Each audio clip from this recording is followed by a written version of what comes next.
Hello दोस्तों, नमस्कार। मैं डॉक्टर अंकुश आज आपके लिए पुनः लेकर आए हैं एंजियोस्पर्म एम्ब्रियोलॉजी। एंजियोस्पर्म एम्ब्रियोलॉजी की हम लोग चर्चा कर रहे थे। तो आज का वीडियो शुरू करें उससे पहले आपसे रिक्वेस्ट, चैनल को लाइक और सब्सक्राइब करें और अपने दोस्तों के साथ शेयर करना ना भूलें। मैंने कल क्वेश्चन पूछा था कि जब स्पोरेंजियम जब आर्किस्पोरियल जो सेल्स होती है या जो इनिशियल सेल्स होती है, जब स्पोरेंजियम का डेवलपमेंट होता है, अगर एक सेल से स्पोरेंजियम का डेवलपमेंट हो रहा है तो इस कंडीशन को क्या बोलते हैं? तो उसे यूस्पोरेंजिएट बोलते हैं। जब कई सेल या कई सुपरफिशियल स्पोरेंजियल इनिशियल सेल भाग लेती हैं स्पोरेंजियम के विकास में तो लेप्टोस्पोरेंजिएट बोलते हैं। ये आपको टेओडोफाइट में विस्तृत से आपको बताया गया है, टेओडोफाइट चैप्टर में, तो देखिएगा वहां।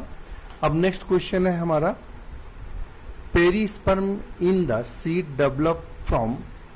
Perisperm in the seed develops from, तो पेरिस्पर्म किससे विकसित होता है? तो न्यूसिलस से विकसित होता है। Perisperm in the seed develop from न्यूसिलस। Perisperm is a layer of nutritive tissues in the seed of certain flowering plant that is derived from the nucleus and surrounds the embryo. The persistent nucleus is called perisperm. जब seed से nucleus लगा रहता है तो उसे हम perisperm के नाम से जानते हैं। The effect of foreign pollen grains on coloration of endosperm is known as. जब फॉरेन जो आपका पॉलन ग्रेन्स होता है उससे कलरेशन एंडोस्पर्म जो होती है उसको किसके नाम से जानते हैं? तो उसको हम जानते हैं जीनिया के नाम से। किसके? जीनिया। The effect of foreign pollen grains on coloration of endosperm is known as जीनिया and it is clearly visual इन जीमेज। किसमें जीनिया किसमें देखने को मिलता है? तो जीमेज। यहाँ दो क्वेश्चन तैयार होते हैं। एक तो जीनिया कंडीशन हमें अक्सर कहाँ देखने को मिलती है? जीमेज में।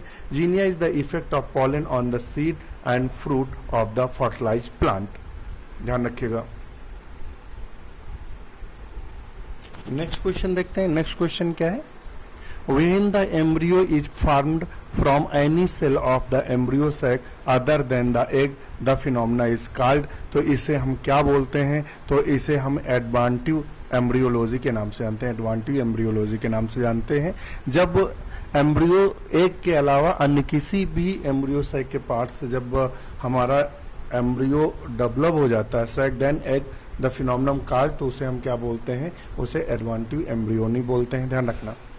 यानी एग के अलावा किसी भी अन्य हिस्से से एम्ब्रियो अगर विकसित हो जाता है तो उसे हम एडवांटिव एम्ब्रियोनी के नाम से जानते हैं। ये आप खास ध्यान रखना। Tetrasporic embryo sac develop from the following. Tetrasporic जो एम्ब्रियो सैक डेवलप होगा वो टेट्रा न्यूक्लिएट मेगा स्पोर से डेवलप होगा। किससे डेवलप होगा? टेट्रा न्यूक्लिएट मेगा स्पोर से डेवलप होगा। ध्यान रखिएगा।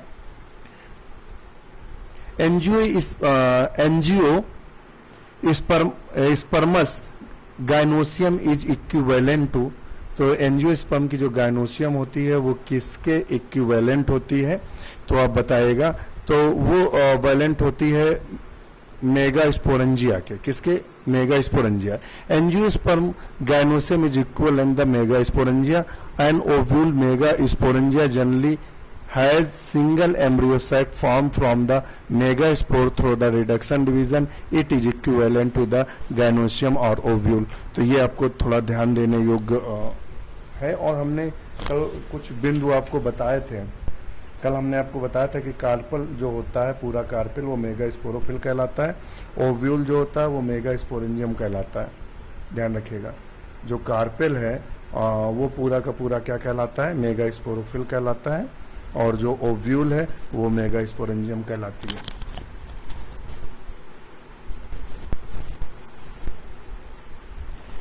If the pollen tube enter the ovule through the integument the phenomena is known as. तो उसे हम किसके नाम जानते हैं? तो उसे हम मीजोगैमी के नाम से जानते हैं। सीड डेवलप फ्रॉम, बीज निर्मित होता है तो बीज ओव्यूल से निर्मित होता है। तो ऑप्शन इसका बी सही है। Unitegmented ovule are found in. Unitegmented ovule किस में देखने को हमें मिलता है? तो यूनिटेगमेंटेड लोरेंथस में देखने को मिलता है। Loranthus is the genus of parasitic plant that grow on the branches of woody tree. It belong to the family Loranthaceae. Unitegmic ovule are found in Loranthus. This is female reproductive cells of Loranthus. तो ध्यान रखिएगा, यूनिटेगमेंटेड जो ovule पाए जाते हैं वो हमें लोरेंथस में देखने को मिलते हैं, जैसे कि ऑप्शन में है।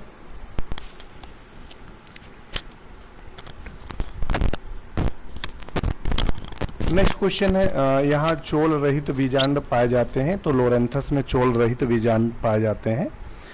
Formation of embryo from the unfertilised egg is called as, formation of embryo from an unfertilised egg is called, एक अनिषेचित अंड से भ्रूण बनने की प्रक्रिया को कहते हैं, तो उसको क्या कहते हैं, तो उसे हम बोलते हैं पार्थिनोजेनेसिस। क्या बोलते हैं? पार्थिनोजेनेसिस के नाम से जानते हैं।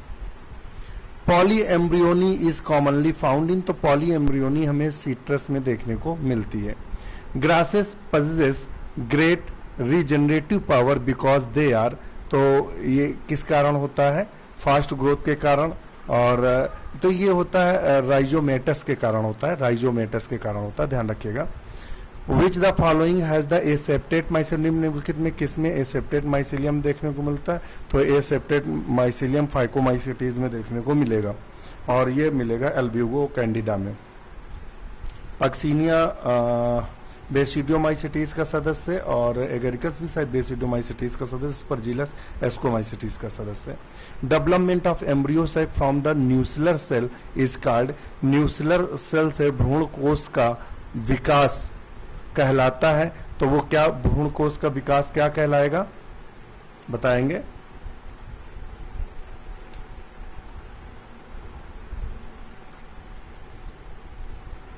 तो वो कहलाता क्या है? एडवांटेटिव एम्ब्रियोनी कहलाता है। The formation of embryo in some position, यहाँ एम्ब्रियो सैक दिया हुआ भाई, क्वेश्चन कंफ्यूज कर रहा है। डेवलपमेंट ऑफ भ्रूण कोष बोला, एम्ब्रियो सैक दिया है, और formation of embryo in some position of within the embryo sac develop from nucellar और द चलाजा, ये पूरा एम्ब्रियो सैक की बात कर रहा है, और ये क्वेश्चन कंफ्यूज है भाई, इसका आप हमें सही आंसर दीजिएगा। नेक्स्ट क्वेश्चन है, which one of the following is the more likely to be heterozygous, निम्नलिखित में एक में से किसकी हेट्रोजाइगस होने की अधिक संभावना होगी? हेट्रोजाइगस होने की किसकी अधिक संभावना होगी? तो वो कायदे में तो क्रॉस पॉलिनेशन है, चूंकि अलग अलग प्लांट से जो गैम्यूट्स आ रहे हैं उनमें होगी। Androgenic haploid were first produced in, तो धतूरा में किया था, और इसको गुहा और महेश्वरी ने पहली बार इस पे वर्क किया था। Apospory in angiosperm was first reported in, तो एपोस्पोरी जो एंजियोस्पर्म फर्स्ट जो रिपोर्ट किया था, रोजनबर्ग नाम के साइंटिस्ट ने रिपोर्ट किया था। Apospory is the development of the gametophyte directly from sporophyte without the occurrence of meiosis या स्पोर फॉर्मेशन, ध्यान रखना। Apospory is the development of a gametophyte directly from sporophyte, sporophyte से directly gametophyte का बनना।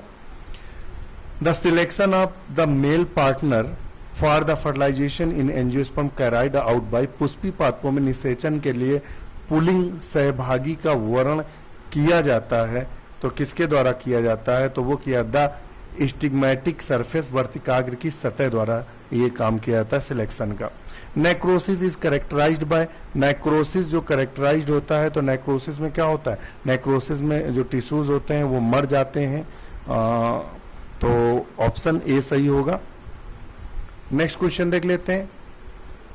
ट्राइटिकेल crop has been produced by intergeneric hybridise of, तो वो गेहूं और राई से था, तो व्हीट एंड राई जो ट्राइटिकेल बनाया गया था गेहूं और राई के आपस में हाइब्रिडाइजेशन से बनाया गया था। The chromosome number in the root tip cell of barley is 14, which of the following cell will show 21 chromosome, यदि जौ के मूलाग्र की कोशिका में 14 गुणसूत्र हैं, तो निम्न में से 21 गुणसूत्र पाए जाएंगे, तो वो एंडोस्पर्म में पाए जाएंगे, क्योंकि एंडोस्पर्म इसका ट्रिप्लॉइड होता है। Tetraploid female plant is crossed with diploid, tetraploid है मतलब 4n है, और with will be the number of the chromosome endosperm is progeny, progeny में तो फीमेल प्लांट है, कैसा है, टेट्राप्लॉइड है, तो इसका 2n आएगा, एक 2n आएगा तो 4n, और ये आएगा, तो इसका सही आंसर आएगा 5n। क्या आएगा, 5n। समझ में आया कि नहीं आया, चलो हम बताते हैं। 4n अगर पौधा है तो इसके जब एम्ब्रियोसाइट बनेगा तो 2n होगा। पोलर, दोनों पोलर न्यूक्लियाई कैसे होंगे, 2n 2n, दोनों पोलर न्यूक्लियाई फिर मिल जाएंगे तो ये 4n हो जाएगा। और ये 2n जो मेल है, इससे जब गैमीट बनेंगे तो n बनेगा, 4n से जब n मिलेगा तो 5n हो जाएगा। Arrest of mitosis at metaphase in diploid leads, किसी द्विगुणित में सूत्री विभाजन की मध्यस्थता में रुकावट से उत्पन्न होती है, तो रुकावट से क्या उत्पन्न होगी, टेट्राप्लॉइडी उत्पन्न होगी।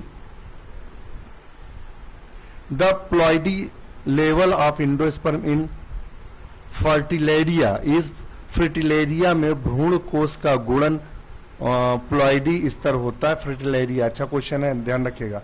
डिप्लॉइड, ट्रिप्लॉइड, टेट्राप्लॉइड और पेंटालॉइड, तो ये डी सही है, पंचगुणित होता है। मोस्ट लिलिएसी प्लांट, ध्यान रखिएगा, मोस्ट लिलिएसी प्लांट है द टेट्रास्पोरिक फ्रिटिलेरिया टाइप एम्ब्रियोसाइट। फ्रिटिलेरिया टाइप जो एम्ब्रियोस्पर्क होता है वो पंचगुणित होता है। अच्छा क्वेश्चन है और नोट करके रखिएगा। And normally from the diploid embryocyte and the ploidy level of endosperm in Fritillaria is a pentaploid. The ploidy level in both embryos and endosperm at all aneuploidy seeds with chromosomes number are produced. Next question हमारा क्या है, angiosperm species in which successes has been achieved in the raising the haploid embryos for the first time। Pushpi पादपों की वह जाति जिसमें प्रथमता अगुणित भ्रूण उत्पन्न करने में सफलता प्राप्त की गई थी, तो वो कौन सा था इनमें से, तो वो पहला ही होगा, धतूरा। विच one of the following normally is a self pollinated crop. Self pollinated इसमें से कौन सी क्रॉप सेल्फ पॉलिनेटेड है, तो वो ग्राउंड नट है जो सेल्फ पॉलिनेटेड है। Unitegmic ovule are the characteristic feature. जो यूनिटेग्मिक ओव्यूल होता है वो किसका कैरेक्टरिस्टिक फीचर है, तो वो ए है गैमोपिटैली का, ध्यान रखिए, गैमोपिटैली का। एप्पल फ्रूट डेवलप फ्रॉम, तो एप्पल जो फ्रूट्स होता है वो थैलमस से डेवलप होता है, कहीं दिया है, तो ऑप्शन इसका जो होना चाहिए क्या होगा, आप हमें इसको कमेंट्स करके बताएंगे जरूर, हम आपके कमेंट्स का इंतजार करेंगे।